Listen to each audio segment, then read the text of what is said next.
Hi, everybody. Good afternoon. Welcome to today's CAFETA webinar. We're coming to you live on July 15th. For any NLC webinar first-timers here today who don't know, our CAFETA webinars get their name from the Creek word for learning. And this week, you are going to be learning all about the NAHASDA Essentials from Cheryl Cosley. My name is Brooke Warrington. I'm the Training and Development Specialist here at the Native Learning Center. All of us are so thrilled that y'all could be here with us this week for this series. If you could follow along as I read the disclaimer aloud, this webinar provides a summary of fundamental concepts, requirements, and/or procedures within the allotted 90 minutes. The material discussed does not illustrate all possible scenarios that could be applicable. And we also have our copyright infringement law pictured here. So just a friendly reminder that the materials of the webinar are protected by copyright, trademark, trade secret, and other intellectual property laws. And before we get started, I want to make sure you know how to work on the environment on Adobe. So if you look at the top of your screen, you'll see an icon of a hand with a plus sign. If you click on that icon, you could either raise your hand, you could agree, disagree, show applause, show laughter, or even signal some requests like asking the instructor to speak louder or to slow down, please. And now your screen should look similar to this graphic here. So to the bottom left, you'll see a pod that says Files. Here you're going to find a copy of today's training slides. That's the first item. And then Cheryl has compiled a pretty extensive resource material folder for y'all. So there is a list of all the reference materials in item number 2. And then moving downward, you have all the reference materials going all the way down to item number 31. So for you guys to download that, you're just going to hover over the file that you want to download. And then you'll click on that down pointing arrow, and it's going to download and save onto your device. It should save into your device's download section. If you look over to the second box to the right, it says web links. That's where you'll find our link to today's webinar feedback survey, the link to join our weekly newsletter, to connect with us on LinkedIn. And then you can also find all the different links that will be shown throughout today's presentation. As they come up in the presentation, know that I will copy and paste them into the chat for you for easy access. But if you should want to access those later, they can be found in the web links pod. And then finally, all the way over to the right, we have our chat box available. So this is how you're going to communicate with both the instructor and the NLC staff today. If you have a question or a comment, go ahead and type them in. You just click on the box that says type here, and then when you're ready to send it in, you can click that arrow or you can just hit enter. I do want to advise you that with Cheryl's presentations, usually any question you have come up will probably be answered throughout the presentation. So if you want to send it into the chat, I can notify her of it later on towards the end, or if you want to just hang tight and see if she answers it on her own, we can do that. If you are having any tech support problems, you can send those into the chat and I'll help you navigate as best as I can. But just it usually, if you just exit the meeting room and then re-enter it, that typically solves like 9 out of 10 problems. So just something to keep in mind. If you guys want to all get the chat box going together, you can start by introducing us. Let us know your name, where you're joining us from, tribal affiliation, and what your work or your role is in Indian country. And then while y'all are getting the chat going, it is with great pleasure that I introduce your webinar instructor. She will be here all week long for the NAHASDA Essentials series, Ms. Cheryl A. Cosley. Thank you so very much, Brooke. So welcome, guys, to NAHASDA Essential. This is broke down into 5 components. Some might be longer, some shorter than most, but welcome and good afternoon. My name is Cheryl. My Anishinaabe name is Redbird Woman. I'm Loon Clan, and I come from Kenoshinconning, which is place of the pike in my language, Bay Mills. Our reservation is located at the top of the Upper Peninsula in Michigan, and our waters actually, our reservation waters border Canada. We're a short jump away when that water's frozen. So right now it's got 1,000-footers going through it, and it's beautiful, but we're pretty close. I served as director of housing for my tribe for over 28 years. During that time, I served as the chairperson for the Great Lakes Indian Housing Association, which is the 31 tribes that surround the Great Lakes area. I also served on the board of directors for the National American Indian Housing Council. I started off as a secretary, did that, I think, for 2 or 3 years. Then I went to vice chair person for like 9 or 10 years. And then I did 2 year terms as chairperson of the organization. So I've got a pretty extensive knowledge of housing, and I've been providing training and technical assistance throughout the United States for the last 5 years. I travel usually 3 weeks a month is what I've been averaging, and then this is my off week, and this is what I'm doing here. So I was in Alaska for 7 days last week, so I'm pretty well traveled and pretty familiar with travel, not only travel, but the different types of housing we have through the reservations, rancherias, pueblos, you know, large land base, small land base, the ones that are located like within Oklahoma, which are somewhat different, the villages up in Alaska.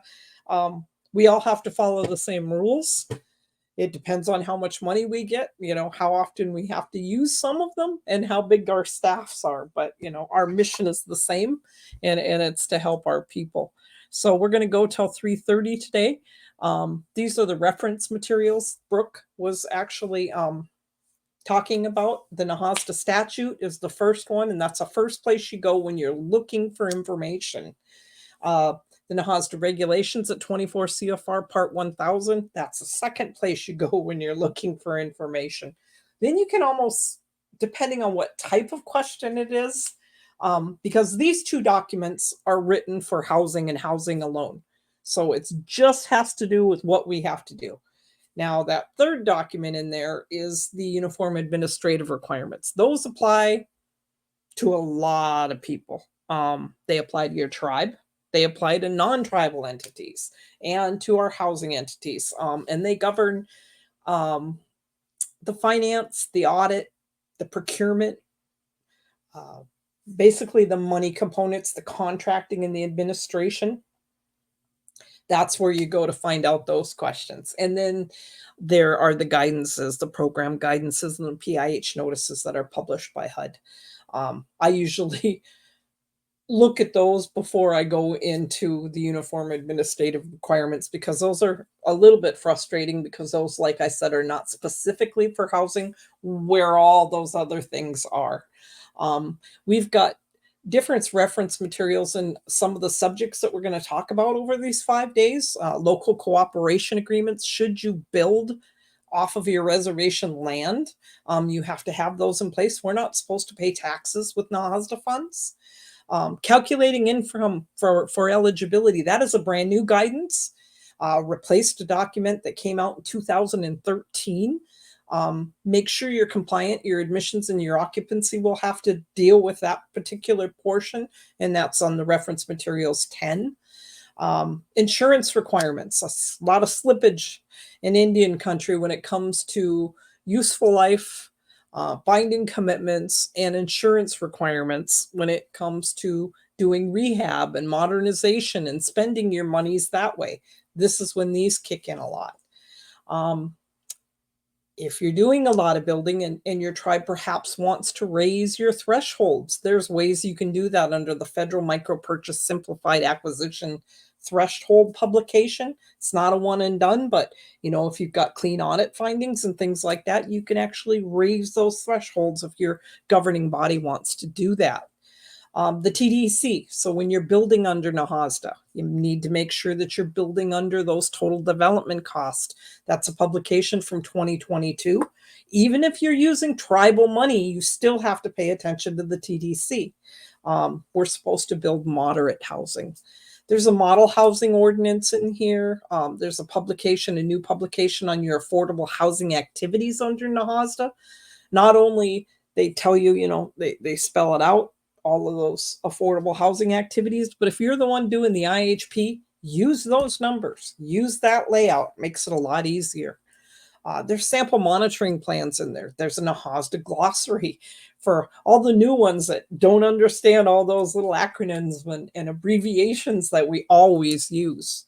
The guidance about HOTMA, okay? That has to do with Section 8 and your definition of income. And we've got more that's going to come at us throughout the year because we have until January 1st to come into compliance if your tribe uses the Section 8 definition of income. Or if you're one of those tribes that say within your A&O policy, we're going to use one of the 3 definitions, whether it be most advantageous to the housing entity or to your tenant. But if you say it that way, you got to make sure you're compliant.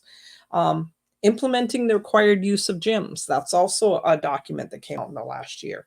And of course, our federal fiscal year income limits under NAHASDA. Those were published in late May. They came out early this year. They usually come out in June or July. That's when I say to look for them. Well, they popped out early this year, and they're under reference material 23. So there's a lot of really good information in here. Please make sure that you download it. Okay. So this is what we're going to go over in the next 5 days. NAHASDA overview, the formula itself, eligibility of your tribal members, eligibility of your participants, not even just your tribal members, allowable activities, other federal requirements, because your housing program is the most heavily regulated program that your tribe will offer. There's just so many federal requirements that we have to make sure that we adhere to. Program administration, grant management, the Indian Housing Plan and the annual performance report, the financial management component, record keeping, reporting, and maintenance. So these are all the topics we're going to hit. Today, we're probably going to focus on your NAHASDA overview, the formula, and we'll get into a little bit about the eligibility. So I hope you enjoy today's class. So our course objectives are to provide a basic summary of the NAHASDA program rules and key elements, answer common problems, walk through the grants process from formula to reporting, discuss key issues in implementing your IHBG. So we have a couple of poll questions, not too many. I'd like to kind of find out what kind of audience I have. How long have you been in housing? If you guys could hit that up for me, I would appreciate it.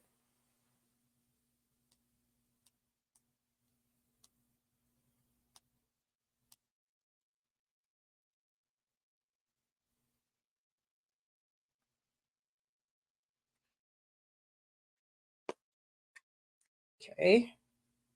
Everybody answer for me.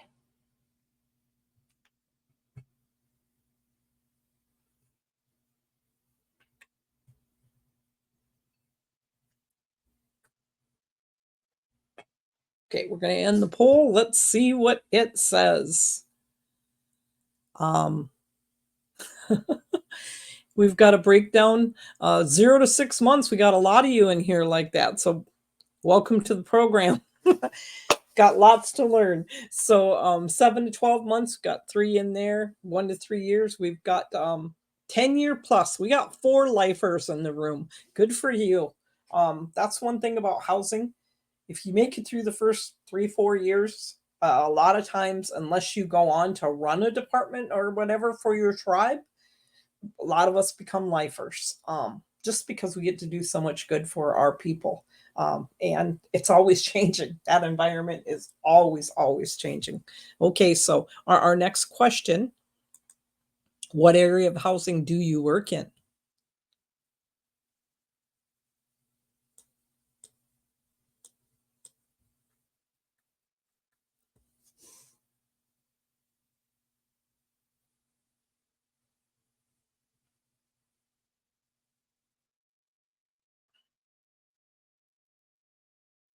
Okay, you guys want to finish it up? Brooke, end the poll. We've got 1 executive director. Good for you. Congratulations. Admissions and occupancy staff, quite a few. Housing managers, finance staff. So we've got a well-rounded group anyway. Okay. And I think we're coming up on what would you like to learn about? This is multifaceted. You want to learn about the rules for the program, what we can spend money on, how to understand the rules and the regs. What do they look for when they come for a monitoring visit? Or is that the week you call in sick? No, don't do that. Your boss will never forgive you. They need all hands on deck when that happens. What policies do we need? You don't know what you don't know, and anything that's going to make sitting through another webinar worth it. Well, at least nobody hit that one. We had quite a few, 5 so far. Don't know what you don't know. Anybody else? We're going to close this up. Okay, rules for the IHBG program. Good. We're going to cover a lot of those. Eligible families, you're definitely going to get that. How to understand the regs and the statute. We're going to touch on that right off the bat. What do they look for? We're going to hit on that. And policies that we need. And then that good old I don't know what I don't know. Okay. So the first thing is your NAHASDA overview. So NAHASDA, what is it? It's the Native American Housing Assistance and Self-Determination Act of 1996. It's color-coded. So when you print it in color. Every time that it's amended, it's got a different color to it. They amend NAHASDA when it's reauthorized, when they do things with the formula, those are the times that it's been amended in the past. And also when we brought in the Native Hawaiians. The Native Hawaiians have a sister program to ours. Separate pot of money, very close to the same regulations to help the Native Hawaiians. And we took a vote among the housing entities, I think it was 2016. And we received a lot of help from Senator Inouye and Senator Akaka. They've been longtime friends in Indian country. And they had promised, and they've kept, they were, good to their word that they would never, try to reach into our fund, but they asked if we could help their people because they've been helping us for so long. And they took a poll among, a vote actually, and they agreed, overwhelmingly to reach out and help the Native Hawaiians get their own program. So that history of NAHASDA, we came around, it got signed into law in October of 96. It was to streamline the process of providing housing so we could serve over income if that's what we wanted to. We could decide what we were going to spend our monies on. Replace those housing authorities. Everybody used to be a housing authority, and then we converted over to like a tribally designated housing entity. We became a TDHE. Unless your tribe decided, no, we're going to make you a housing department. And in some cases, we have some of those. It encourages the tribes to determine what services are best for their communities and their tribal members. So the strength of NAHASDA gives tribes more responsibility, more flexibility. So they have greater flexibility to determine who they want to serve, what they want to do, what type of products, what kind of services, how they're going to deliver that.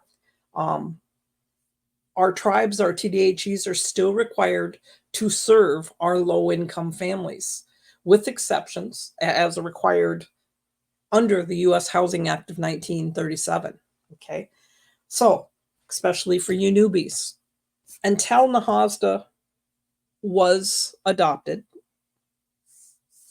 we were under the U.S. Housing Act of 1937. We had some Section 8 in Indian country. The majority of our units were rental units or mutual help units is what they called those. In some cases, they had turnkey units, and that's literally exactly what it is. The contractor would go out and they would turn the key over. When they were done building it, you really didn't have much say about it up to that point. Primary difference were those 1937 Housing Act units had a subsidy attached to them. The units that we built with NAHASDA, we have no subsidy, okay? And that subsidy is very, very important to protect. You look in the formula and it's referred to as current assisted stock. So CAS, your CAS units are your units that were built before NAHASDA came around. They're your 1937 Housing Act. And because they have a subsidy attached to every unit, They're very, very stringent about you and your upkeep of those programs. So the mutual help, the majority of those are conveyed throughout Indian country. There's a sprinkling of some that had, ongoing transfers and different scenarios that played out. But the majority of the mutual help units are conveyed or should be. The rental units, we continue to get subsidies on those. So basic bottom line, when it comes down to you got 2 units side by side, which one's the priority? That CAS unit needs to be your priority because you're getting money to maintain that. You have to tell and describe within your IHBG how much money you're going to spend on the maintenance and the preservation of those units. And that's one of the only 2 times that you have to ever amend your IHP is when you say you're going to use a certain amount of funds and you don't use that total amount. Then they want you to amend it and they want to know why. So it's really, really important that those CAS, those units built for 1996, that you maintain those units. They care a lot about that. Also, I've been in places where you have tribal councils say, they've been in that rental unit for 30 years. We should just give it to them. If they were in a self-help or a mutual help or a rent-to-own, they'd own that by now. Okay. I can understand the feelings that they have, but if you are in the position to educate them, you say, if that's what you want to do, that's great, but I think we should build them a unit and give them the unit, because you can't give them the unit that's tied to that subsidy or you lose that subsidy forever. So that's a really, really important part about that, okay? We are still required to serve low-income families. So units built with 37 Housing Act have subsidies attached to them. They are referred to as that CAS. Your formula, a portion of that is based on that. Our new units, no subsidy. So they also repealed some programs. We used to compete for a group of programs also. And basically the thinking behind that was, we're going to give you a pot of money. You do what you want with that pot of money. The problem was the pot of money didn't keep up with inflation. Okay.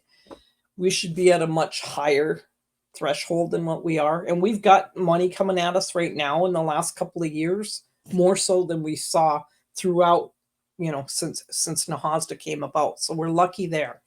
And if you have grant writers or, clean audits and people that can compete, we have an ability right now to write for more money and compete for that. And I would highly recommend that if you've got, the staff and the wherewithal to do that.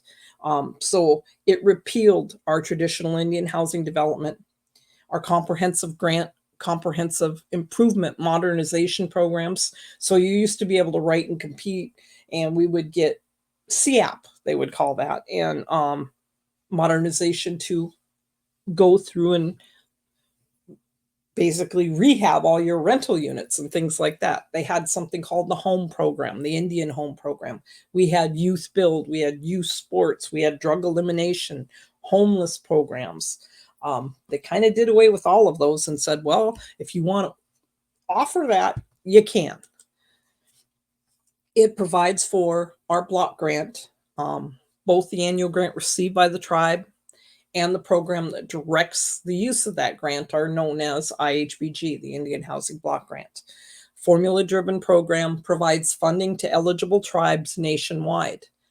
Section 302 of NAHASDA. So whenever you see something like that, you go to that NAHASDA statute, which is that first thing in your reference material.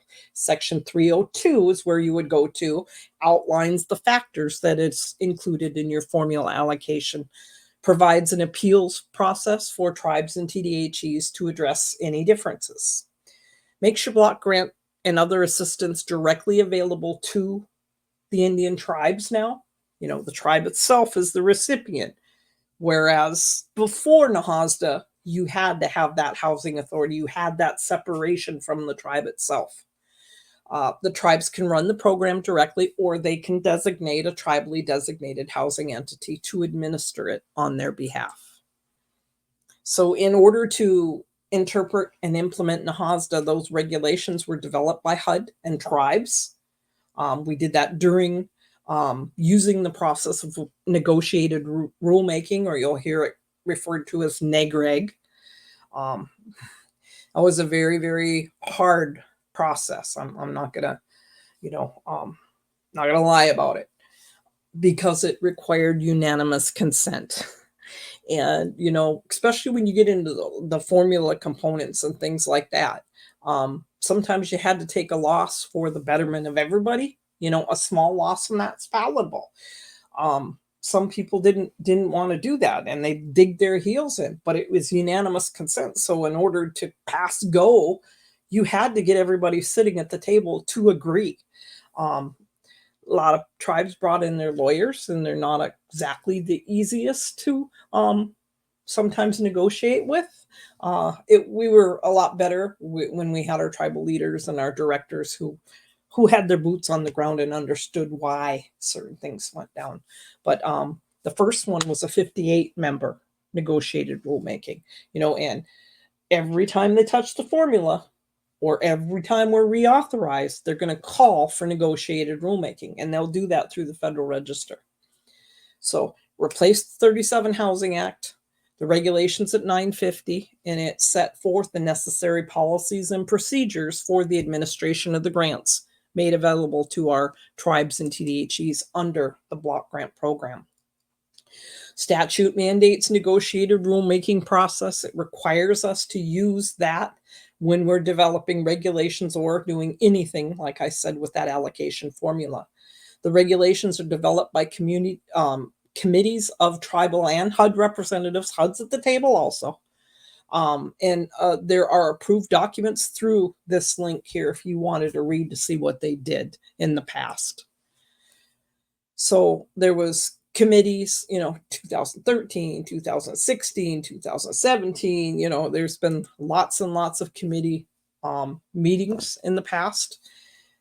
As I said, Congress will, if there's a reauthorization or HUD wants to change something, they also have to go to NAGREG. HUD calls for that committee formation. They send an invitation out through the Federal Register. They pick, and they want representation from all over the United States. They want people from Alaska, and people from California, and people from Michigan, and people from our, Navajo, our large land-based tribes. And they want the small rancherias and the pueblos, and they want good representation from everywhere. They schedule those meetings, usually 5 or 6 of them. They put forth a product and then a proposed rule, whatever they're changing, whatever they came up with, and then they put that out for public comment in the Federal Register. Come back, look at it all, and then they agree and publish that final rule from whatever reason they conveyed that NAGREG. And then HUD publishes our guidances and notices to implement whatever changes occurred.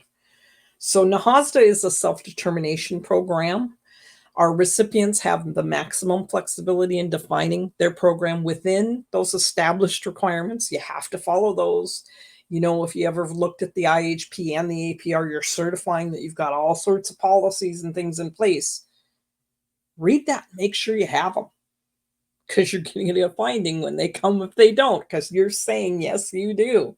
And you're making your tribal chairman certify to that in some cases. So that NAHASDA statute is 54 pages, color-coded by amendment. Then we have the regulations at 24 CFR, Part 1000, our Native American housing activities. We have PIH notices. I'll show you an example here. The thing about that, when you get onto the HUD website, a large portion of HUD has nothing to do with us. It's public housing. We're the Indian housing component. So when you look at a notice, it has to say PIH on the notices, because that means public and Indian housing. Otherwise, it applies to public housing.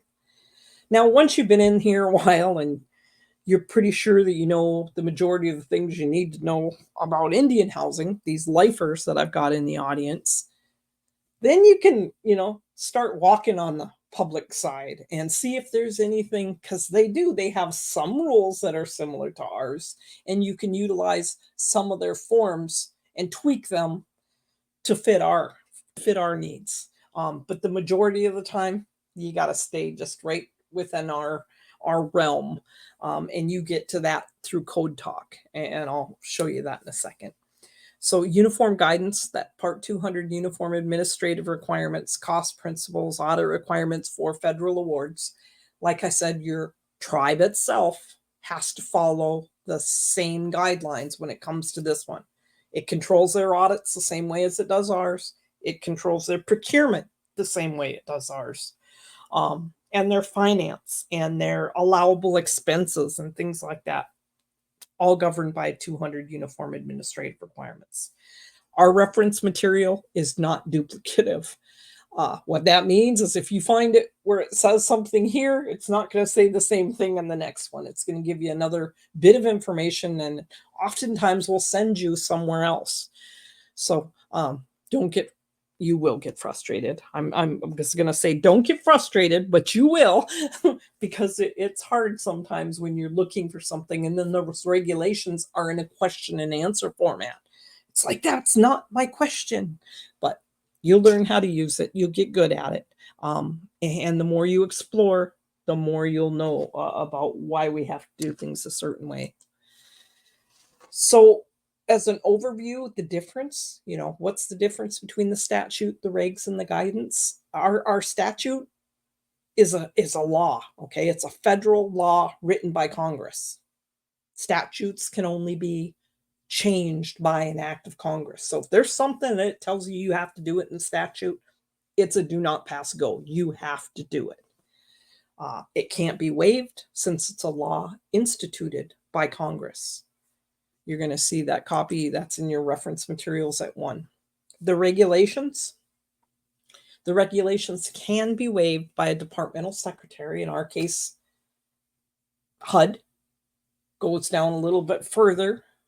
Office of Native American Programs, okay, as long as it doesn't conflict with the statute.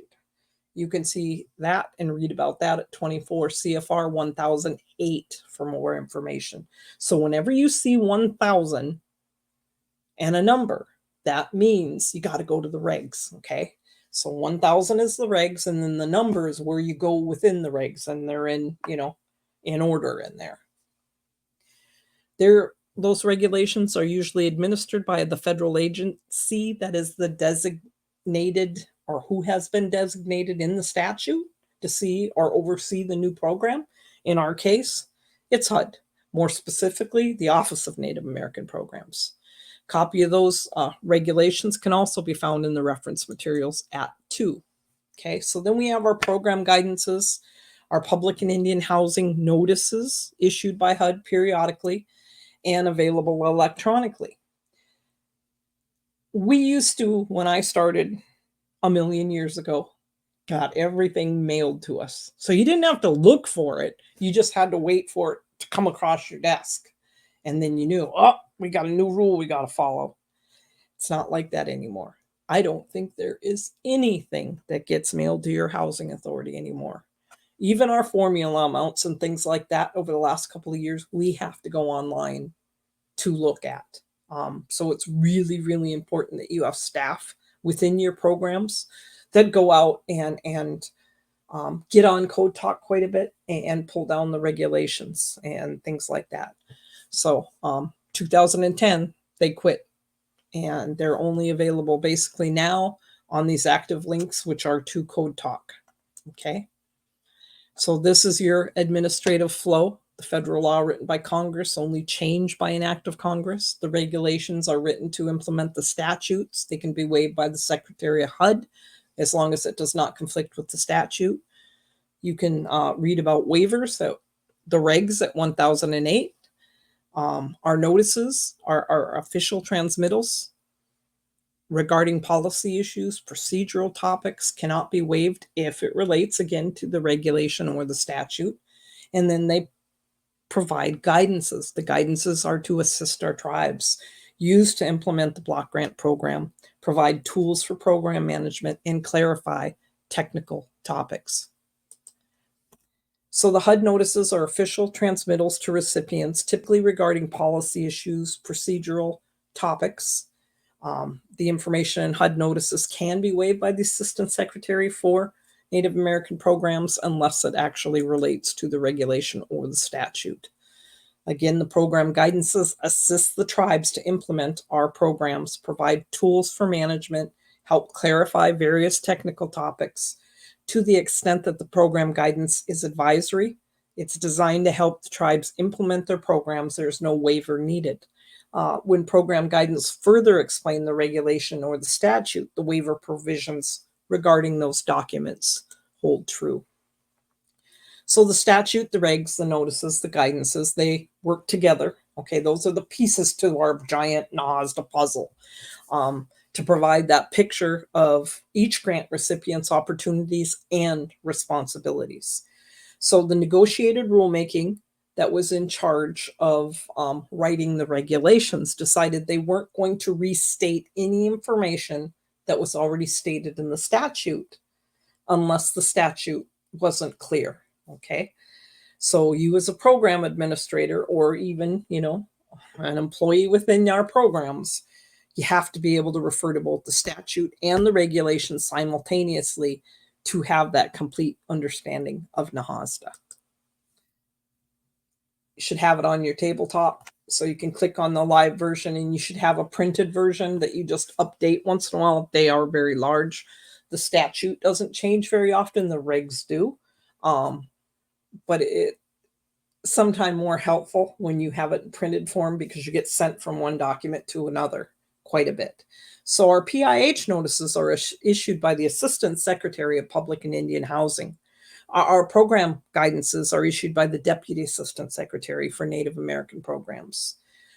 These are the sources. You go to Code Talk, Indian Housing, HUD's Office of Native American Programs, ONAP, or U.S. Department of Housing and Urban Development. Click on PIH notices and program guidances.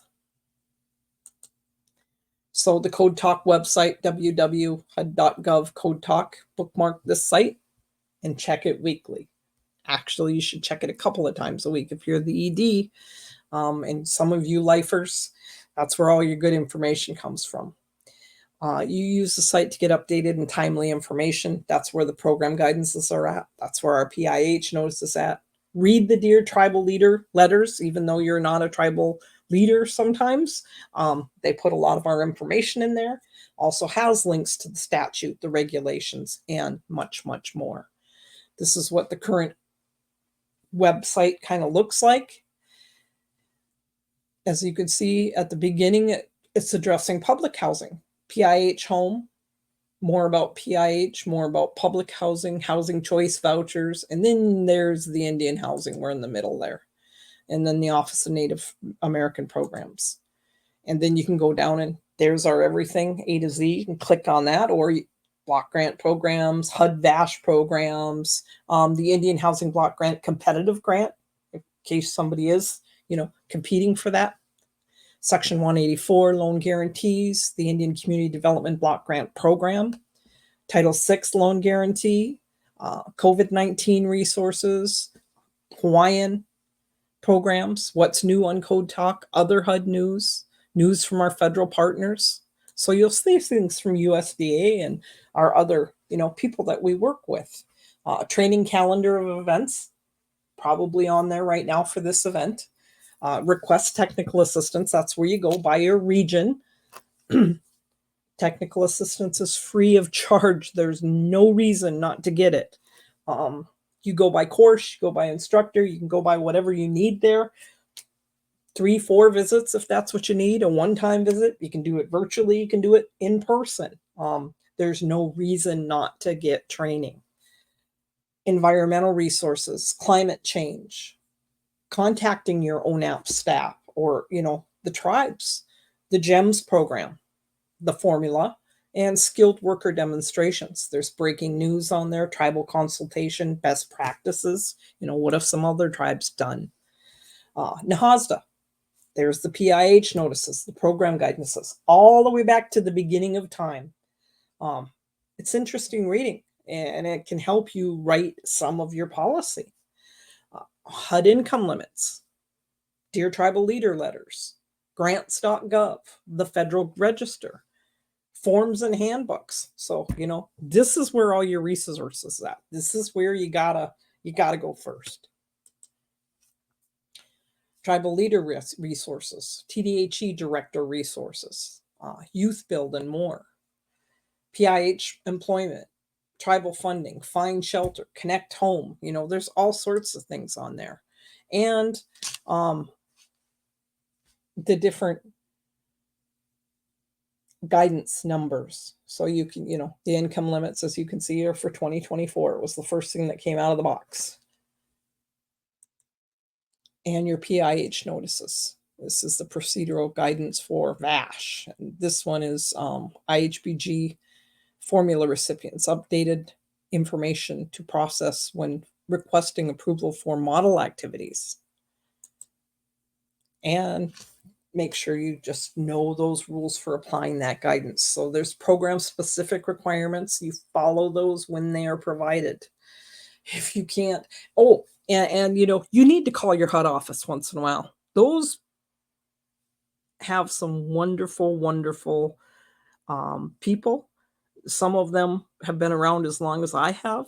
And when they don't know that information, they'll call another HUD office and they'll find out. So that's a really, really good resource. Off the cup, when they tell you you can do something, save the email, get it in writing, because they might not be there when your monitoring comes around. Okay, so always save proof. Don't save just the email on your computer, because sometimes it gets hard to find years later.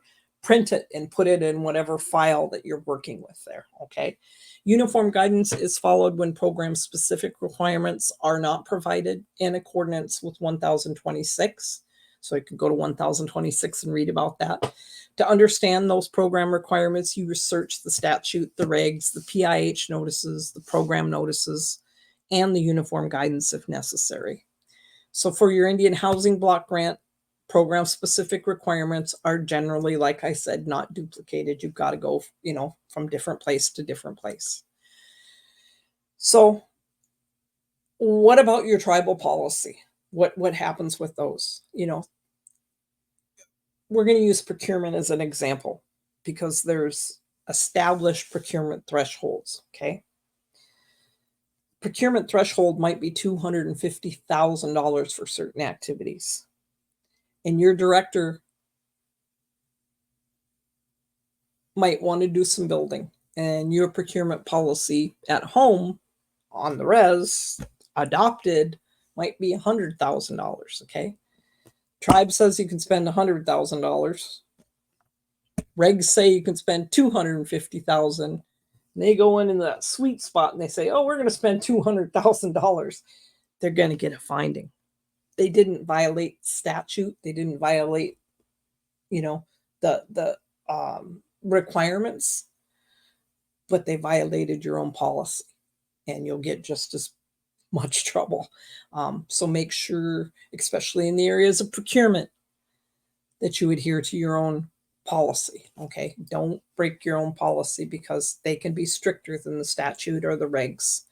You got to follow those. Get them updated. You should have eyes on your policies on a yearly basis. So the summary of the NAHASDA statute itself came around in October of 96. It amended, and the final rule, 2012 that rule became effective in 2014. The statute itself set forth 7 congressional findings that the government has the responsibility to promote the general welfare of the nation. They acknowledge that there exists a unique relationship between the tribes and the federal government, that they've undertaken a unique trust responsibility to protect and support our Indian people. They've assumed a responsibility to improve housing and social economic conditions The U.S. has a special role in providing affordable homes in a safe and healthy environment, and they shall work to assist the development of private housing finance mechanisms on Indian land. The federal assistance shall be provided in a manner that recognizes Indian self-determination and tribal self-governance. So the objectives, they can be found at the statute within Section 201. They are to assist and promote affordable housing activities, develop, maintain, operate affordable housing in safe and healthy environments on Indian reservations and other Indian areas for the occupancy by low-income Indian families. Okay, that is the reason that we receive our money, for low-income Native Americans. So when you hear the argument, well, we got to charge them something to be in here. No, the reason you get the money is to help low-income Native Americans, not non-natives, where it's not, because of the way in which we do get our money. We're not violating law when we just service Native Americans, and we're not allowed to charge over 30% of their income. And 30% of zero is zero. So if you're in a rental program and you're charging a minimum rent and it's over 30% of their income, you're going to get a finding. Okay. We get that money to help low income. So to ensure better access to the private mortgage markets for Indian tribes and their members, and promote self-sufficiency of Indian tribes and their members, to coordinate activities to provide housing for Indian tribes, their members, promote self-sufficiency of Indian tribes and their members, to plan and integrate infrastructure resources for tribes with housing development for tribes, and promote development of private capital markets in Indian country and allow such markets to operate and grow, thereby benefiting our Indian communities. So it's split up into 7 statutes. So depending on what subject you're researching, Title I is the block grant and your block grant requirements. 2 is, what are the affordable housing activities I can undertake? 3 is the allocation of those grant amounts. Tell me about that formula. 4, compliance, audits, reports. 5, termination of assistance. Don't walk down that path. 6, federal guarantees for financing. And 7 are other housing assistance. So those statutory sections, 1, the block grant requirements, covers the Indian housing plan and those other federal requirements. Title II is your affordable housing activities, covers the eligible activities, low income targeting, other program requirements. Title III is the allocation of grant amounts. It covers that formula and that allocation. 4 is your compliance, your audits, your reports, the remedies for non-compliance, monitoring, and performance reports. 5 is the termination of assistance for Indian tribes under incorporated programs, and it covers some of our repealed programs. 6, the federal guarantees for financing for tribal housing activities, covers the provisions for the loan guarantee program. And 7, other housing assistance for Native Americans, covers the 184 and other housing assistance for our Native Americans. The regulations themselves are written in that question and answer format to address the provisions of the statute necessary to implement NAHASDA. The regulations 24 CFR Part 1000, they became final in March of 1998, and they have been amended multiple times. They too are broke up within statutes.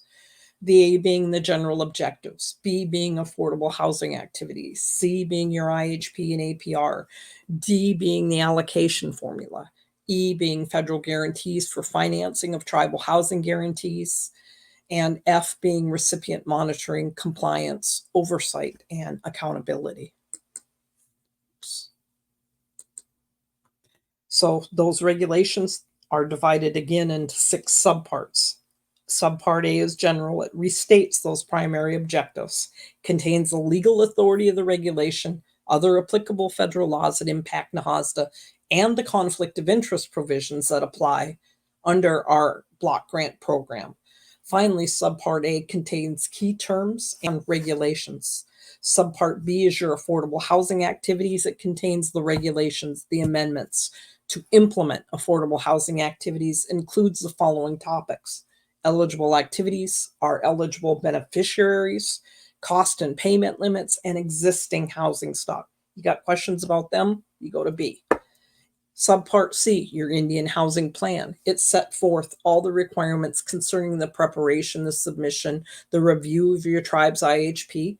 The NAHASDA requires that a tribe submit an IHP prior to the receipt of those block grant funds.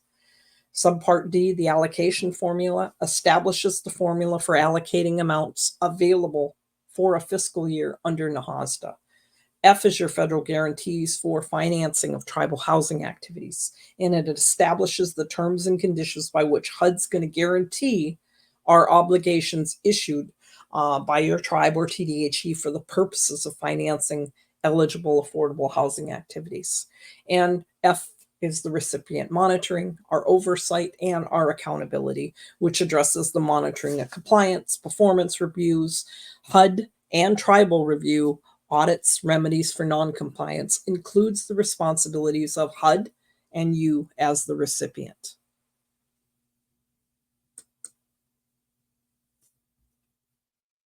Marlene, we're going to talk about that in the next section. And those are certain things that you have to make sure that you address within your A&O policy. So your NAHASDA program implementation requires submission of a one-year housing plan for the upcoming program year. Okay, if you have a turnover in your leadership, your executive director, make sure somebody gets it in. Call your HUD office. A lot of times they'll tell you how to get on there, and they'll have you submit last year's with a couple of tweaks to it, and they just want that clock to start ticking so they don't want to take your money away, you know. And that is an allowable expenditure under your administrative and planning portion of the grant that you get on a yearly basis. You can have somebody prepare your IHP or APR for you. Should you not have anybody in place that can do that. But just don't let that happen. And it takes, like, your APR, you've got to put it out for like a week or two for public comment. So you should have the dates of when these things are due up on a big board. I walk into my housing authorities that I work with, and that's one of the first things we do, you know, let's see when this stuff is due. So, you know, there's a jiggler up there for everybody to, you know, because also under your APR, you're supposed to be doing your self-monitoring. Just, you can't miss those deadlines. So it requires the submission of that one-year plan for your upcoming program year. Details the activities such as development, rehab, acquisition, credit counseling. What are you going to do with that money for the year? Allows a tribe or TDHE to determine what programs they want to offer. Allows for flexibility, determining how and who, you know, you're going to serve and how you're going to operate. So those key program elements, your formula, first of all, how much money are we going to get? How much do we have to, you know, run those programs? Who are we going to serve? Who are our eligible families? What activities are we going to do? What eligible activities are we going to spend that money on? Who's going to administer that program? What kind of financial management do we have in place to make sure we're not breaking any of the rules or the regs here? And who's going to report on that and, you know, take care of those records? Those are your program elements that you have to address. The key points of the NAHASDA is it provides a block grant to tribes or their tribally designated housing entity used for activities defined within your annual Indian Housing Plan, which your tribe's going to write and submit to HUD for review. You can amend your IHP at any time, by the way, to add extra activities. It defines your TDHE as the existing Indian Housing Authority, which was established for the purposes of the U.S. Housing Act of 1937 and is acting as your Indian Housing Authority for the tribe who is not an Indian tribe. Okay. That's what a TDHE is. If you are the Indian tribe, then you're a tribal housing department. Tribes can also establish other entities through self-governance powers or state law. You can have subrecipients. You can be like the Navajo Nation, which are in 4 states. They're going to have subrecipients also run their programs in different places. Or if you're located in several different counties, sometimes you don't have the staff. You can have somebody else act as a subrecipient for certain things, for the maintenance or, different components. So your key points: permits the tribe to set a maximum rent, key point, that does not exceed 30% of the monthly adjusted income of that tenant. Requires the tribe to use the block grant to operate and maintain current housing units.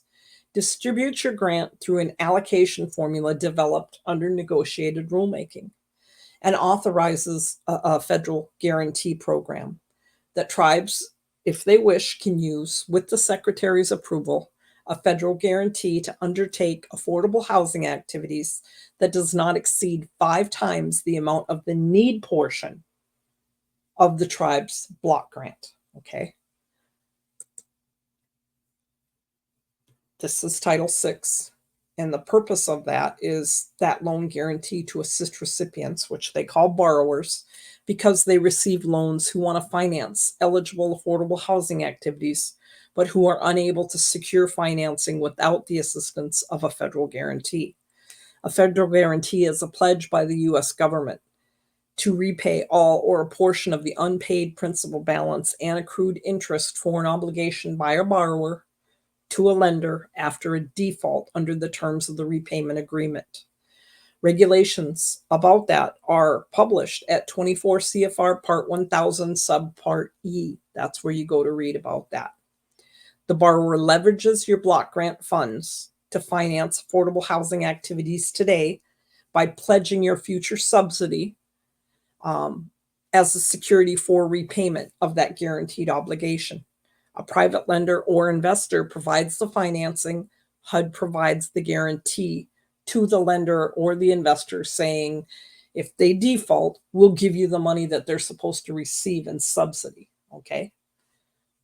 So be careful when you do that. So federal guarantees for financing of tribal housing activities: the borrower repays the obligation. However, if the borrower fails to repay the debt, a default is declared, HUD will repay that obligation and seek reimbursement from the borrower's future block grant funds.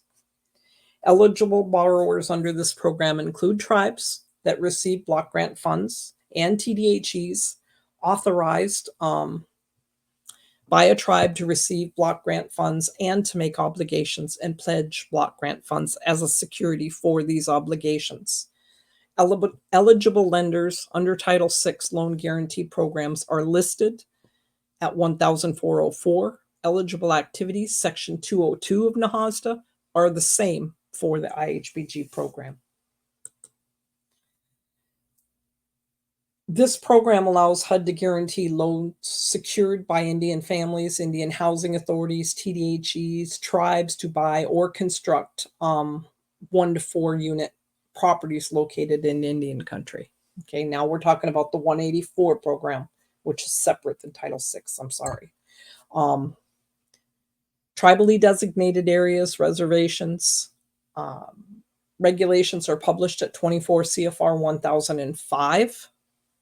Trust land is not the only land eligible for a Section 184 loan. My tribe actually passed something where they would offer the 184 program anywhere in the state of Michigan. Okay, so it depends on what your tribe is authorized also. But it does not have to be trust land. Okay, the land located in an Indian area or Alaska Native area are eligible for locations for that 184 home loan, and fee simple lands with an approved Indian area. And you could read about that. You'd have to go to the PIH Notice 2004-19. So you're going to go back into Code Talk, go to the PIH notices, go back to 2014, and then the 19th notice that year speaks to that, are allowed under Section 184. So the key points: reauthorizes the Indian Housing Loan Guarantee Program, extends leasehold on trust or restricted lands for housing purposes. We went from 30 to 50 years. It expands affordable housing opportunities. It specifically addresses families who are above low income, and it allows for provisions to service them. Have to do certain programs, have to have certain language in your A&O policy. Requires HUD to monitor for non-compliance and to take steps when that compliance does not occur. Our key regulations, 1010 are the definitions, 12 is the non-discrimination portion. We also have to follow relocation and real property acquisition regulations. Those are found at 14. We have to follow many labor standards, okay? Anything over 2,000, Davis-Bacon kicks in, unless it's your own labor force doing that. You can read about those at 1016. Our environmental review requirements do not pass go. As soon as the money gets transferred, you have to do your environmentals for the year. Your administrative requirements are found at 26. Our conflict of interest in the admissions process are found at 1030 through 34. Our conflict of interest provisions when it comes to the administration of contracts are found within the uniform guidance at 200. Records retention is addressed at 1036. And these are only a few of them, by the way. 101, there's a big, see that big jump there? There's all sorts of rules in between there. Affordable housing. 102 is your affordable housing activities. 103 is your tenant and project-based rental assistance. 4 is your eligible families. 106 to 108 is your families requiring HUD approval. 1110, the conditions for non-low income Indian family participation. You could service them, your families that are between 80 and 100%.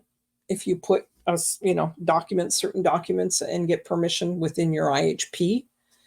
If they're an essential family, should they be law enforcement, we've got like 3 key areas where you can service your over income or your non-low income. And those would be also the areas where you service a non-native. 1120, tribal Indian preference or tribal preference in selecting families for housing. So this is what it looks like. So subpart D, 101, what is affordable housing? 102, what are eligible affordable housing activities? See what I mean by the question and answer format? 103, how may an IHBG fund be used for tenant-based or project-based rental assistance? So if you were to click on all these subparts, it'll pop up your answers underneath it, okay? What are eligible affordable housing activities? Now, this is a prime example with my frustration that I was telling you about. Eligible affordable housing activities are those described in Section 202 of NAHASDA. What does that mean? Now you're going to go from this document over to NAHASDA, go to Section 202, and it will describe your eligible affordable housing activities, okay? So it sends you from one document to the other sometimes. 103, how may IHBG funds be used for tenant-based or project-based rental assistance in A, B, C, and it goes through, what families are eligible for affordable housing activities. The following families are eligible: low-income Indian families on a reservation or an Indian area. A non-low-income Indian family may receive housing assistance in accordance with 1110. So that tells you basically to go to 110 to read into that farther. So you spend a lot of time going from one thing to the other, but that's how you learn, and it'll start triggering. I saw that. I know I can do that. I read that somewhere. So then you start going back through the regs or back through the statute or the guidances, and that's how you learn those rules. And you're always learning. I think I've been 33, 35 years in now and still taking classes, when it gets to gems or certain things like that. Always changing. So low-income Indian families on a reservation or Indian area. Family can receive housing on a reservation or Indian area if the housing needs cannot be reasonably be met without such assistance, and the recipient determines the presence of that family on the reservation or Indian area is essential to the well-being of Indian families. So it's talking about your essential family status. You need policies in place and different things, and we address that further on in the class, but this tells you how. Then it talks about the law enforcement under the NAHASDA statute. Got to be a full-time law enforcement officer, has to be an arresting officer, employed by the state, federal, county, tribe. But this is how you go about reading those regs. Your policies are huge, okay? And you got to be able to find them and have proof of adoption. There is nothing more frustrating than going to work with a tribe, or I can be in HUD shoes now and going in to do a monitoring and asking, show me this policy, show me that policy, and you can't find it, or you bring them one with no proof of adoption. Or in my case, I've had them hand me a policy. I work on it for 2 weeks. And then they say, oh, we found another one that's like 7 years newer. You have to keep your newest ones in a depository with proof of adoption behind them. We'll get into that at one point, I believe, during this course, where it'll show these are some of the required ones. Make sure you have them all. Okay.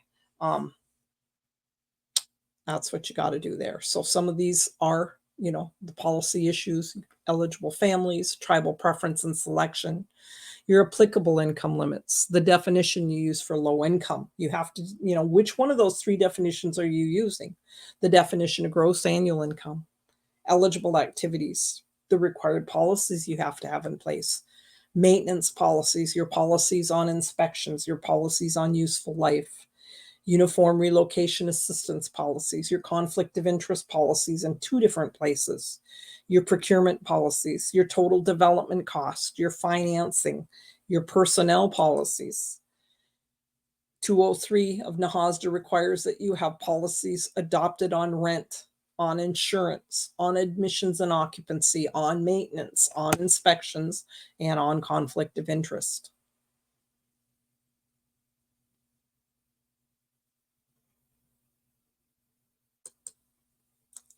Individual program policies, collection policies, grievance policies.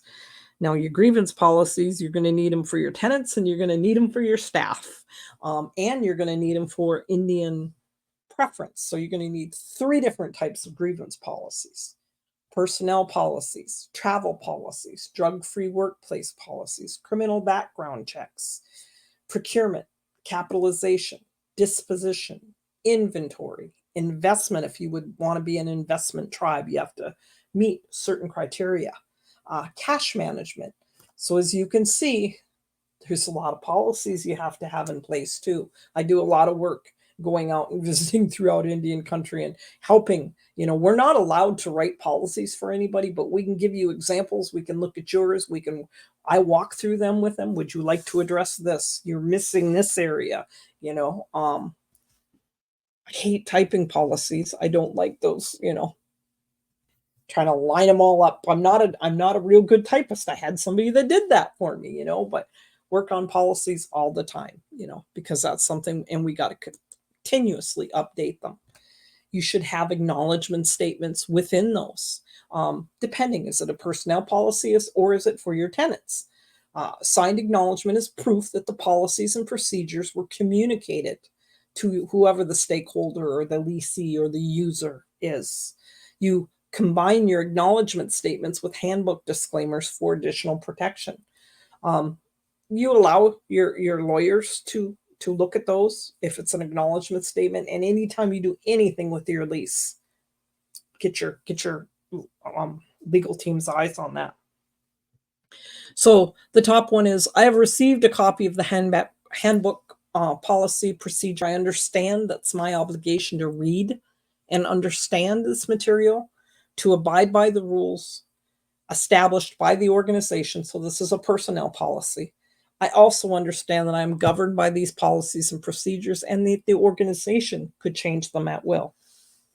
So that would obviously go inside of, your personnel policies. But the next one is for your tenants, okay? I've received the tenant handbook, which outlines both my obligations and my privileges as the tenant. I agree to familiarize myself with the contents of this book, to seek clarification of any item that I do not understand. I also agree to comply with the standards and the rules outlined in this document. With that disclaimer, you put a signature and a date, and you put 2 of them in whichever policy you're handing your tenant.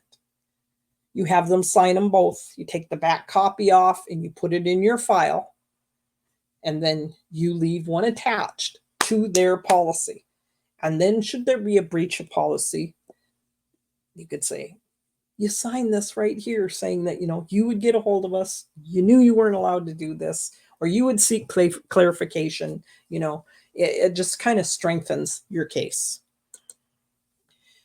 So your undated or unapproved policies and procedures, it's the first thing, especially your auditors and HUD. Show me where your governing body said you could do that. That's what you're going to hear over and over and over. Show me where. Your meeting minutes are so very important. You make sure whoever is keeping your meeting minutes is doing a good job, okay? They scour them. They look at them if they're receiving a subsidy to see if there was a real reasonable, reason for them to be meeting. They want to see that they're not stepping out of line. They want to see that there's not undue influence. They look at them for all sorts of different things. So you make sure that whoever's keeping your meeting minutes does a crack job, okay? If your NAHASDA required policies are not fully prepared or updated, your housing program could be relying on obsolete, outdated, incorrect information in the management of your block grant funded activities, and can be inadvertently in non-compliance. Keep those, with the proof of adoption. That depository I talked about is your best practice. Review your policies, your procedures to ensure that they're compliant with the most current regulations. Prepare a unified binder or other depository which clearly labels each of the policies that are required under NAHASDA. All policies should be dated with reference showing the approval of your governing body. There is a sample in your reference materials of some of the required policies, what they're required under, and the current status. They were adopted and by resolution on this date, and this is the number, and this is where you can read about it. But I'd keep a copy of the meeting minutes in there too. The thing about policies, don't put a policy in place that you're not going to follow. Where sometimes, it's better to say no abandoned vehicles. It would be easier to say no vehicles that aren't currently insured and plated. Something happens, car comes down off of its blocks, or a child gets locked in a trunk. You have some type of incident that could happen that's relating to those type of vehicles. The first thing they're going to do is ask for your policy, and then they're going to go look around and they're going to start counting. And if they count 2 or 3 that you say you're not allowing and they're in clear and present view, you're going to lose your lawsuit. Don't adopt a policy you're not going to follow. So your formula, that's how you get your money. It's used to allocate grant funding to the tribes, the TDHEs. We play an important part in reviewing them, okay? You got to look at that to see how many tribal members are they giving me, credit for, or, how many within this income limit. Your grant writers are a good person to put their eyes on this, as well as your enrollment office, okay? You have the ability to, and you can utilize your money out of your grant under administration and planning to argue your formula and perhaps, get a larger amount. people that work with the formula are wonderful. It's first pick. They'll walk you through how you get to something. You get in a place like I was and you have overlapping service areas, different tribes, it gets really interesting, and it takes a while to understand it sometimes. But it's all in your formula, and there's lots of help there if you don't understand it. So we play an important role in reviewing, reporting, verifying that information. That formula data allows ONAP to allocate our block grant funds equitably and fairly to eligible recipients. The statutory requirements for the formula allocation are found in Title III of the statute. The regulatory requirements are found within 1000, that document. Our regs to implement the formula are found at Subpart D, 1301 to 340. That's where you go to read about it. The formula is distributed through, or your block grant is distributed through a formula calculated annually, depending on the annual block grant appropriation from Congress. The first block grant formula run produces an estimated allocation available online to tribes and TDHEs completed on June 1st. We used to get this mailed to us. Now you got to look it up. Final allocations are completed after the appropriations are announced and prior year carryover is determined. That's when a tribe doesn't spend all of their money, or they didn't, let's say they had mutual help units that they didn't convey and they continued to get the subsidy on it. When they find out, they make you pay that back out of your formula. That goes into the carryover, okay? Or tribes that don't take their money. The data of our final formula run varies each year depending on when the president signs the appropriations into law. The formula contains 4 key components: current assisted stock, need, the 1996 minimum, and our undispersed IHBG factor. That formula response form, available each year around June 1st, includes the data to be used in the formula, the estimated allocation amount for the upcoming fiscal year, corrections due 60 days after the date of the FRF. The census challenge deadlines are due by March 30th of the prior fiscal year. You can read about that at the regulations at 24 CFR 1336D. They're due differently. I think it's July or August of this year. Another reason you want to be on the website. Corrections have to be submitted to the IHBG Formula Customer Service Center on the FRF appendices A through D. The final allocations are completed after the budget is appropriated. The amount that any one tribe will receive is determined by their formula numbers and by the overall programmatic funding for that particular year. The formula purpose and background is the allocation of those block grant funds. It's developed as part of negotiated rulemaking. They cannot do anything to the formula without conveying neg reg. Allocations is the basis of your annual budget, and the intent is to make that equitable distribution of the annual appropriation. So the 4 components that make up the formula are formula current assisted stock. Okay, so that's our 1937 Act that we're receiving the subsidies on. That's what we talked about at the get-go. Our need portion, our 1996 minimum, and our new undispersed IHBG funds factor, the UDFF. You can read about those at 1310 and 1342.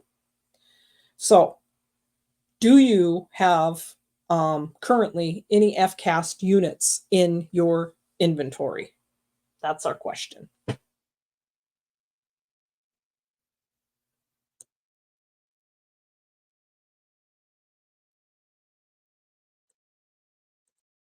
Are you there, my girl? There we go. Can you tell me what page I'm on? I can't see it.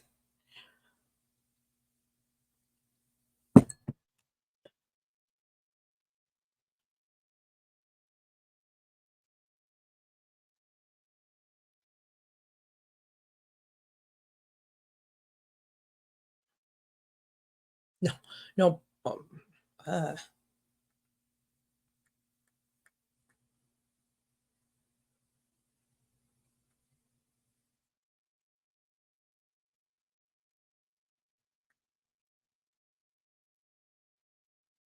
that doesn't.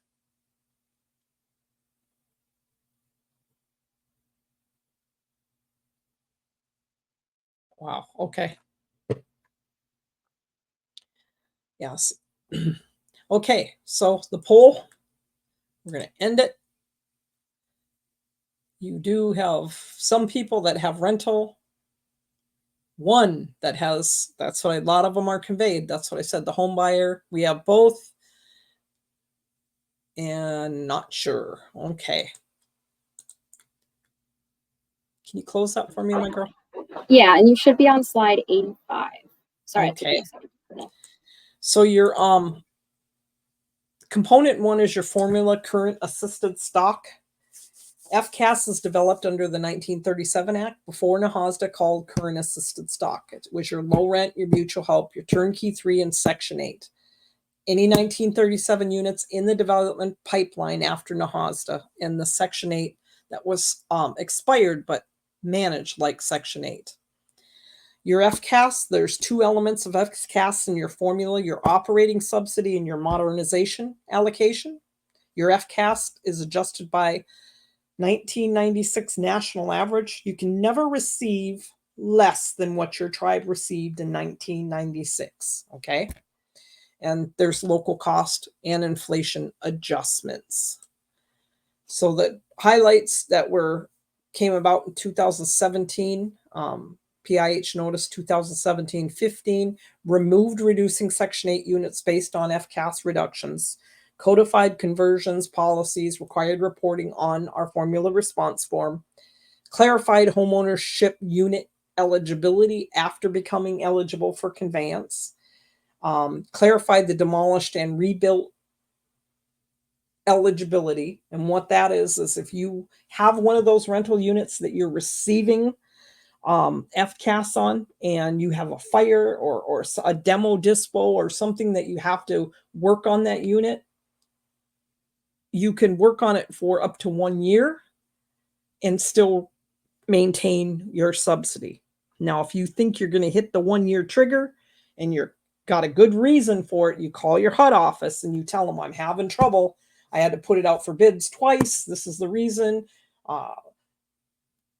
Weather conditions wouldn't allow me, and chances are they'll give you an extension, but you have to tell them because it's only 1 year, okay? And you can read about that at 1,316 and 318.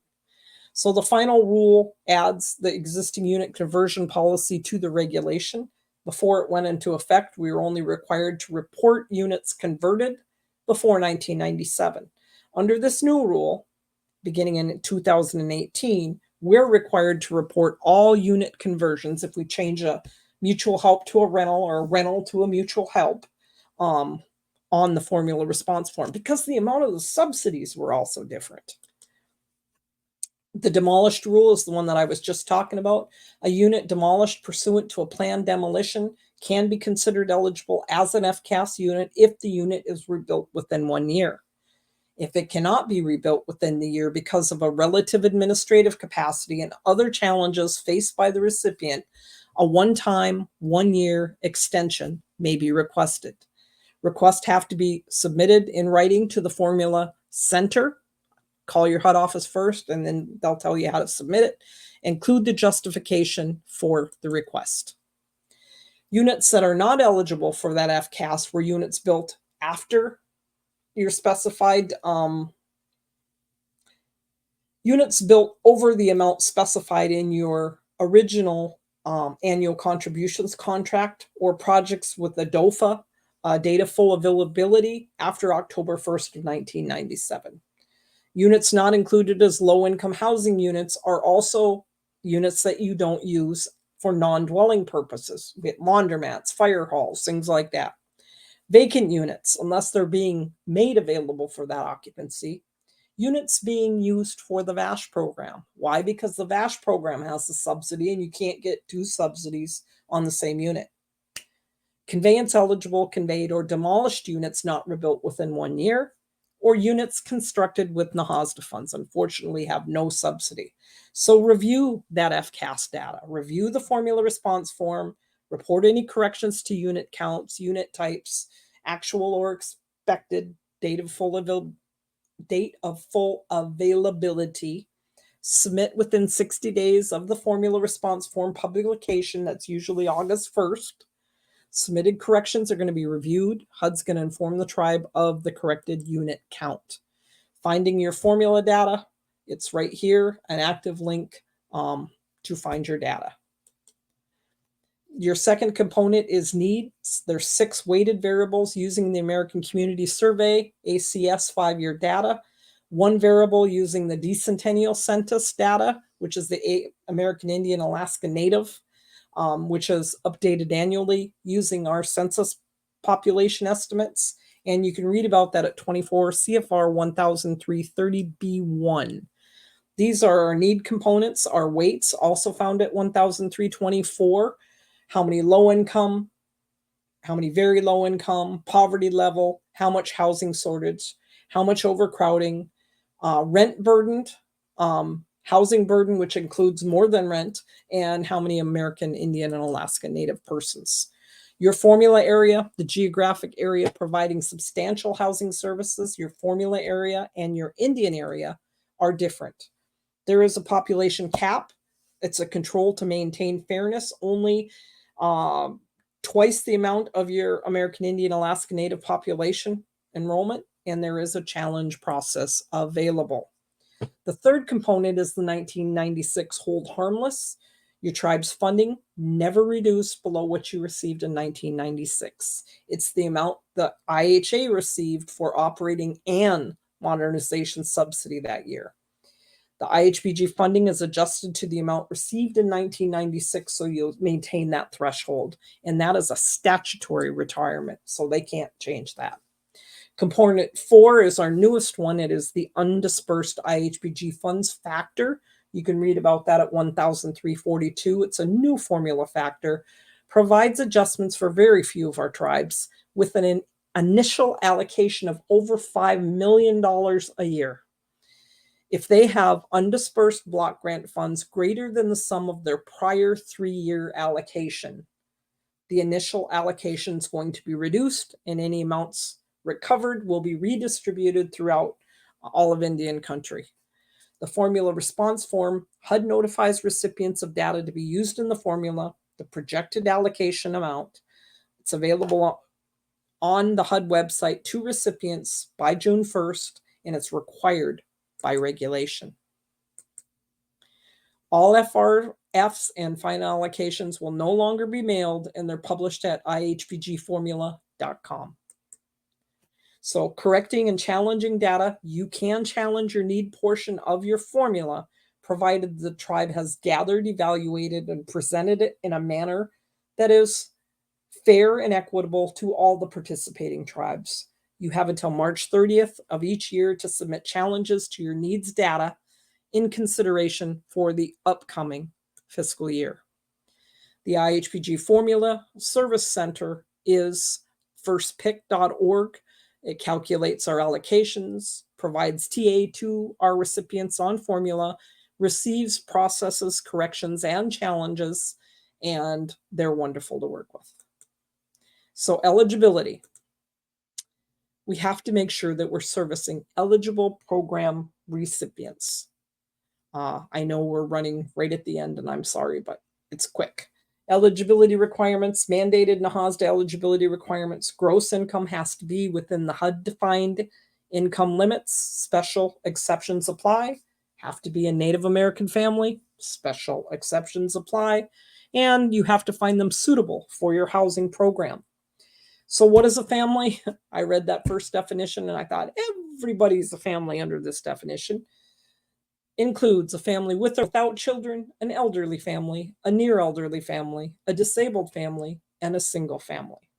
Our types of eligible families are low-income Indian families, non-low-income Indian families, essential families, and law enforcement. Our eligible Indian families, you can serve any low-income Indian family in your Indian area as long as the activity and the area is described within your IHB.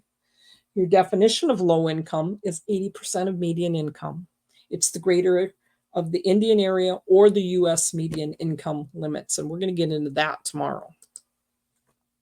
Persons making up a family can be Indian, non-Indian, elderly, near elderly, disabled, single, sole person, a minor, or a student. So our low-income Indian families are the primary beneficiaries of NAHASDA. The family's annual income cannot exceed 80% of the median income of the greater of the county or the borough, or the U.S. median income. There are adjustments for family size. You, as the tribe, determine if they're suitable or unsuitable, determined by the recipient tribe or TDHEs. Examples of unsuitability could be violent criminal backgrounds, drug-related criminal backgrounds, poor history related to previous housing, they owe you a whole bunch of money, or they trashed your unit, in debt to the tribe or TDHE. We would not take an application if they owed the housing authority money. They had to pay it back to be able to put in for any of our future programs. So the low income requirement is section 4 of NAHASDA, defines median income with respect of an area that is an Indian area, the greater of the median income for your Indian area, which the secretary shall determine, or the median income for the United States. You use the highest one so you can make as many people eligible as possible. So those numbers change. Make sure you're using the most current numbers available. The newest one is publication 2024-01, came out April 26th of this year, okay? I've walked in and people that don't have a lot of experience in housing were the only ones left within the program. They were using the A&O policy, and they had the median income as a part of the document, and they were using one that was 5 and 6 years old. You know, there was so many families that they could have qualified using a current one. So make sure somebody's online checking for this thing. I always said by June. They came out early in May this year. So from May on, have somebody start looking for this year's stuff. It can be further complicated if your reservation has lands in more than one county. Then you would take all of the counties, compare them, take that highest one, and then compare that to the U.S. median income and utilize that. You want to qualify as many people as you can. Simplify the matter. The tribe can take the county with the highest median income, compare it to the national median, use the higher of the two. An Indian is defined by NAHASDA as a person who is a member of a federally recognized tribe or a state recognized tribe of which the tribe has met certain conditions to receive funds under the 1937 U.S. Housing Act.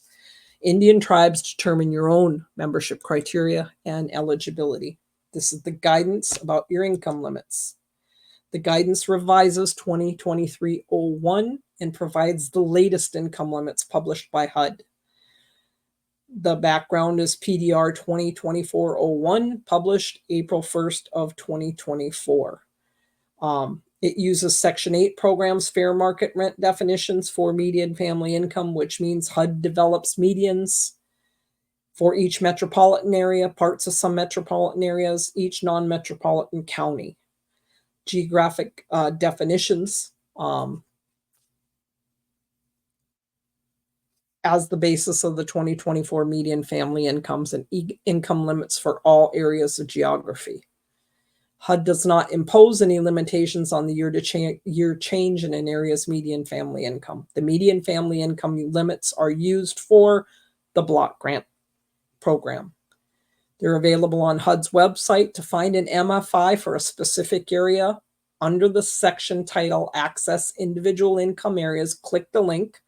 Click here for fiscal year 2024 documentation, then search the appropriate geographic area. Recipients' funding must ensure the annual income program participants does not exceed the MFI.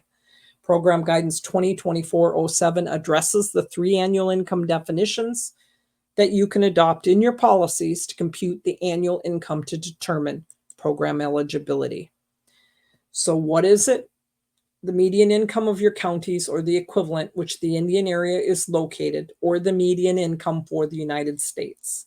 Tribes with large reservations which encompass more than one county may have more than one income limit.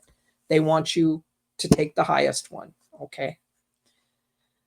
If the MFI limit for your county located within your Indian area is lower than the United States MFI, you must use the US MFI. The US MFI for fiscal year 2024 is $97,800. Therefore, the adjusted income limits broken out by family size and 80 to 100% of MFI are shown. So that's what you use by bedroom size. We're going to go down the 80%.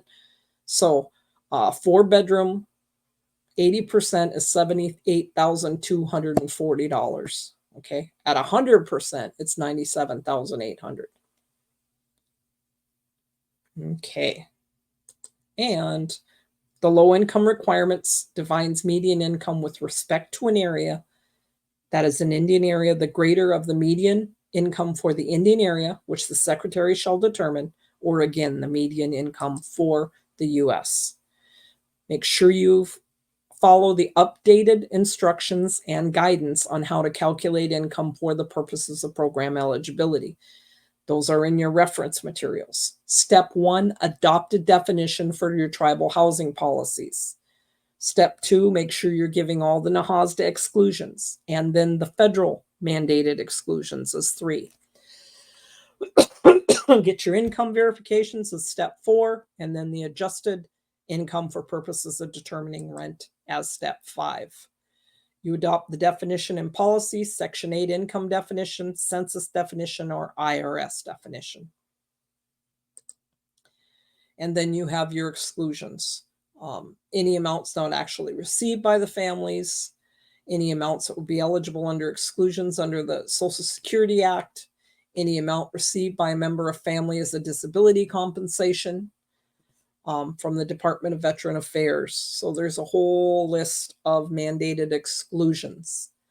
Step 3, the federally mandated exclusions are amounts specifically excluded under federal statutes from consideration as income for purposes of determining eligibility or benefits under a category of assistance of programs, including assistance under NAHASDA. HUD periodically publishes this notice in the Federal Register. The most recent federally mandated exclusions were published January 31st, 2024, but they are listed as Appendix D, federally mandated exclusions, in your reference materials.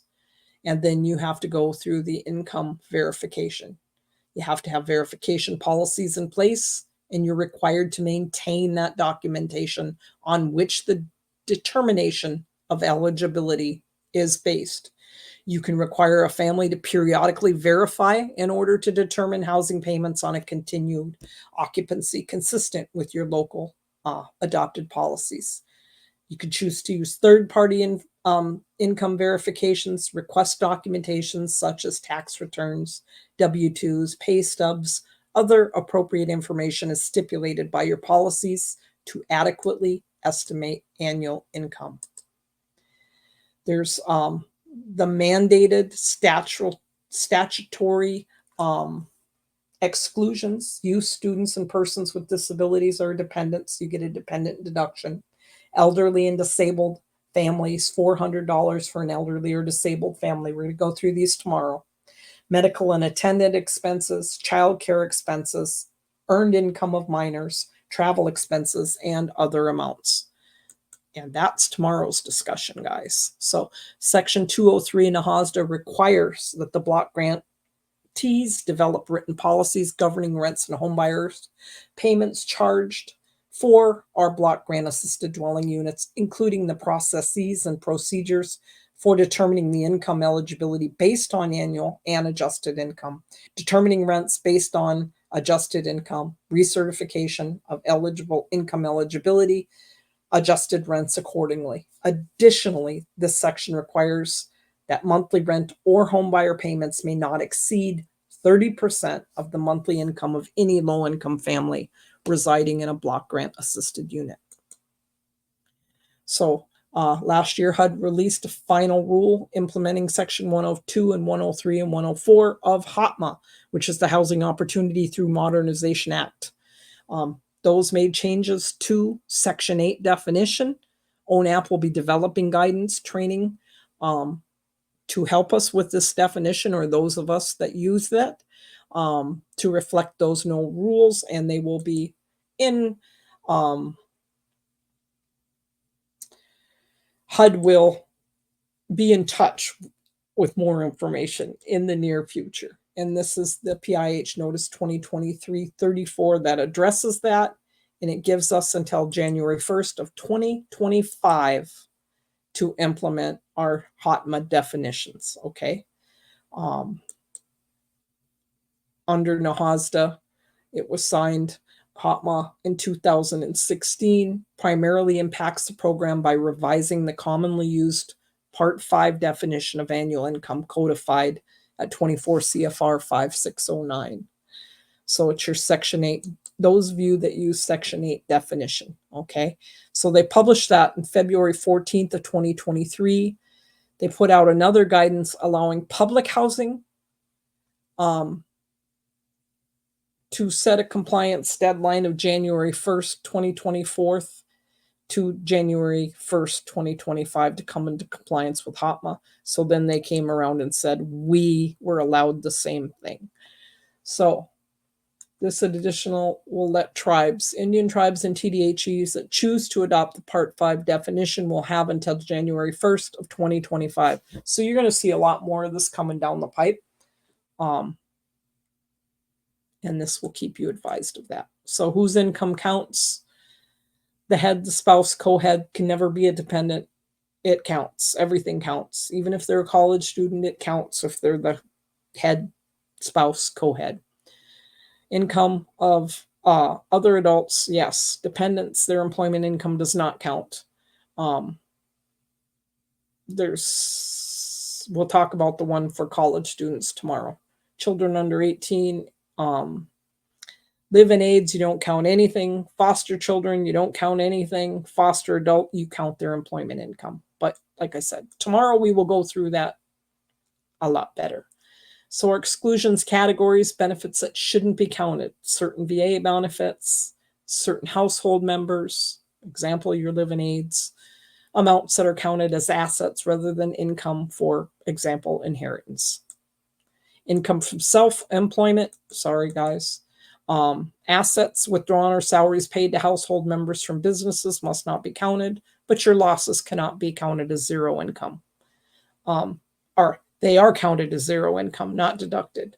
Alimony and child support, you include it if they receive it. If it's not received, they have to show you where they have pursued getting that money, whether through your tribal court or whoever. If they can show you that they've done that and they don't get it, then you don't count it. Assets, there is no asset limitation. Income from assets is recognized as part of the income. So, sorry I let you go. I need to be able to see my slide count. Now I could see it at the end when I was terribly behind, and I'm so sorry. Sorry, I met you guys late. But anybody have any questions? No worries, Cheryl. This stuff is amazing. I'm going to go ahead and start closing us out, guys. Feel free to enter any questions that you have remaining in the chat. I'm not sure if this was addressed. Melanie had asked if you could speak more. Melanie's. Yeah, and Melanie's, that's going to be addressed tomorrow, okay? Okay. All right, y'all. I'm going to go ahead and launch today's webinar feedback survey for you.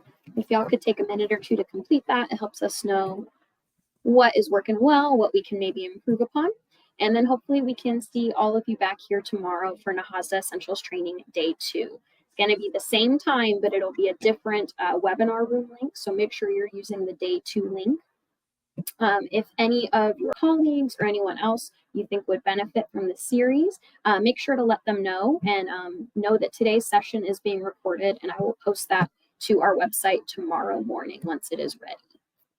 But feel free to access this as well as any of our other recorded webinars online. You can find them at our website, nativelearningcenter.com. There's a Catheta Webinars tab with a whole recorded webinar section. So you can go through any of the webinars that we've done for about the past 2 years. So feel free to view those, share them with your friends, share them with your colleagues. Please also check out our upcoming events posted to our various social media. We're on Facebook, Instagram, Twitter, and LinkedIn. We have an in-house produced podcast titled the Hopathanga Native American Podcast, where we discuss more focused topics within Native American housing and self-determination. You can listen to that on Simplecast, Google Podcasts, Spotify, Apple Podcasts. And if you prefer to watch the interviews and see our guests, you can watch the videos of the recordings on YouTube. Mm-hmm. All right, party people, it looks like we don't have any questions being typed in. So once again, I want to thank everybody for coming on today. I hope that you can see us all back here tomorrow for day 2 of the NAHASDA Essentials training. And I hope everybody has a fantastic rest of the day. And we look forward to connecting again with you really soon. Cheryl, I hope you have a great rest of your afternoon. I'll talk with you tomorrow. Thank you very much. All right, everybody, take care. I'm going to go ahead and end the session.